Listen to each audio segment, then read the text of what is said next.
a video that was published yesterday by our brother Uthman bin Farooq, in which he is criticizing a video that I put out and statements I put out about pan-Islamic unity, specifically unity between Sunni and Shia in order to counter Western imperial and Zionist forces. So I'd like to first preempt what we're going to discuss by noting that Brother Uthman has actually changed his stance.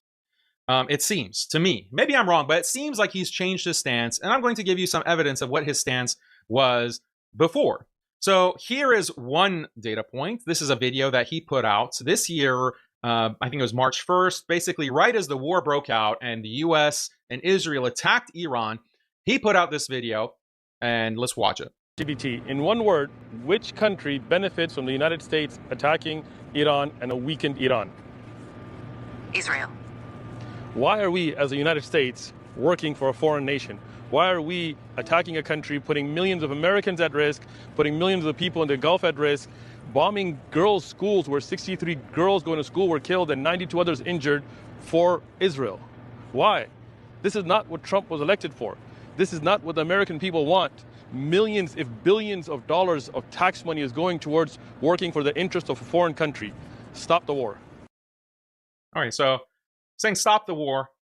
He's opposed to war on Iran. He is explaining that Israel is the aggressor. Israel is actually pushing the US into this because they're the main benefactor of this. So this is what he put out immediately. And he got a lot of backlash for this, actually. Rabbi Faris came out and attacked him.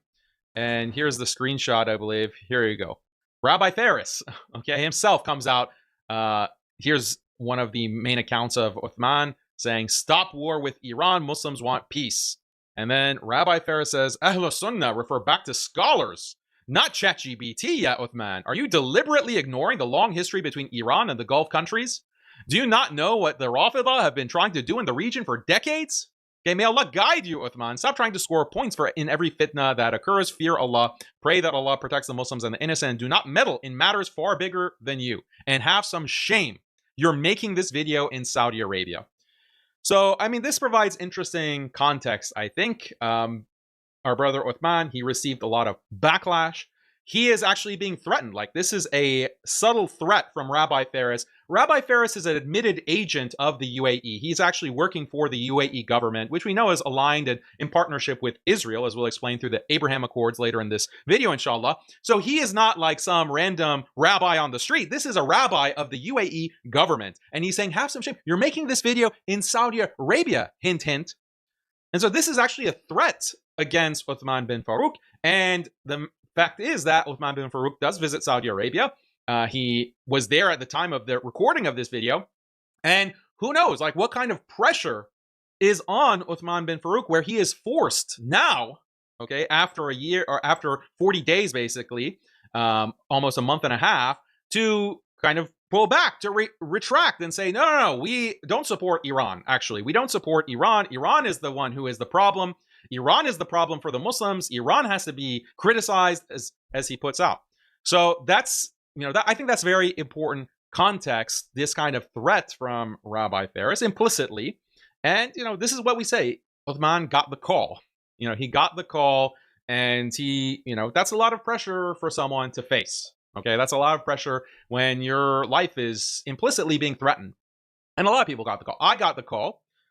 People like Rabbi Faris himself. Rabbi Faris contacted me. This was way back. And he basically said, do you think it's so wise to criticize these countries, these Gulf countries? Do you think it's so wise? And there was a lot of implication in what he was saying. And, some people when they get the call, they hang it up, or they tell the people to buzz off on the other line. So I got the call as well, but, I'm not someone who can be bullied by these thugs and Khawarij deviants. So anyway, this is the context. Another data point, okay, that I think is even more significant is that you had this statement coming from Uthman bin Farooq's organization, an official statement from AIM, Authentic Ilm Mission.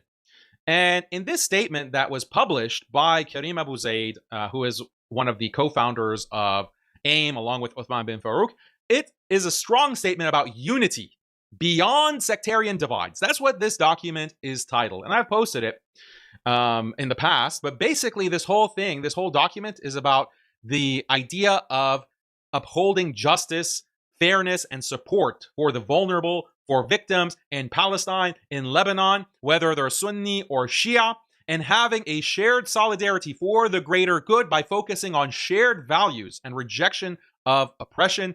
It says, quote, Muslims can form a powerful coalition for justice without endorsing beliefs that diverge from their own religious principles.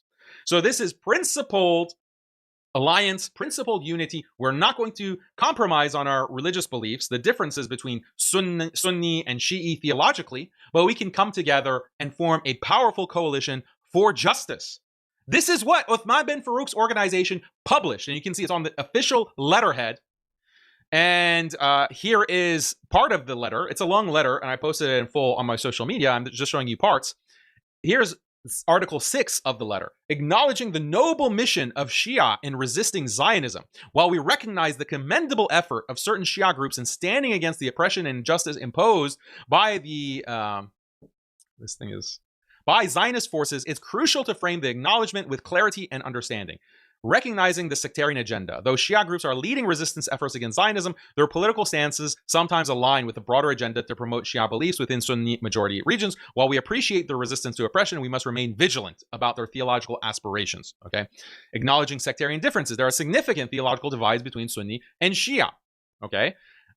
C, appreciating the stance against oppression. While we may disagree with the theological views of Shia groups, some of which verge on polytheism, we can still appreciate their role in resisting the injustices faced by Palestinians and Lebanese. Acknowledging their efforts does not mean condoning their beliefs. It's about recognizing their contributions to the greater cause of justice.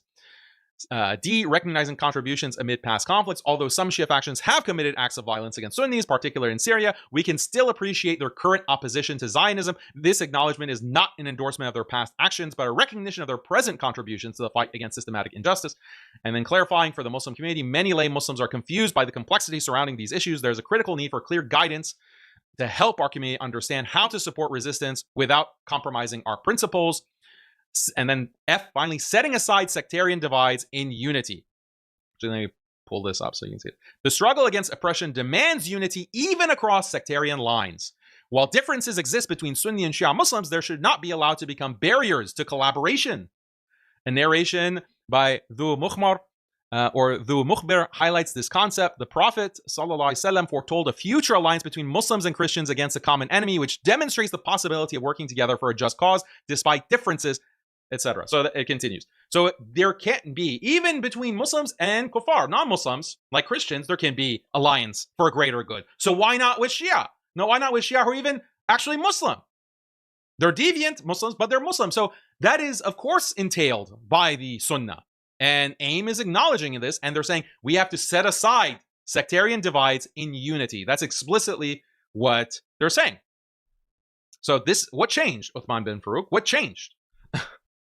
Because this is your previous stance, and now you're rejecting this stance. So this is what we're trying to understand. Why? Maybe there's a reason. Maybe, to be fair, they did retract this. Okay, AIM did retract this statement pretty much 24 hours after it was published. So they took the time to write all of this, put it on official letterhead, published by Karim Abu Zaid, the co-founder of AIM, published it, and then within 24 hours they took it down and they issued a retraction. Why? Why was that? Again, do people get the call? Did they get the call from higher ups and saying, actually, no, you can't publish this? Even though you're arguing it from the basis of Quran and Sunnah, you're arguing it on the basis of the religion, but actually, no, you can't actually advocate this. You can't actually put this out, even though that it's the Quran and Sunnah. You have to retract.